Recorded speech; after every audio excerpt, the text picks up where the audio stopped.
The Patek Philippe Annual Calendar. This is technically going to be a unisex watch coming in at 37 millimeters. A couple of key features I'd love to point out, most notably that mother of pearl dial. Again, those are always going to be extremely unique, very similar to fingerprints or, like the walking stride or gait of a human being.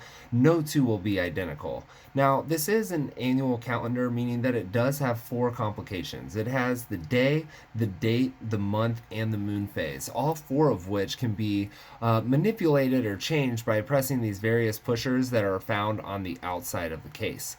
Now, a couple other really cool features about this watch, it is an automatic movement, so you do have the ability to wind it and then let that rotor help perpetuate that power reserve. But this also has a diamond bezel. You'll notice there are 156 diamonds that are set in the bezel. Of course, every single one of them came from the Patek Philippe factory out of Switzerland.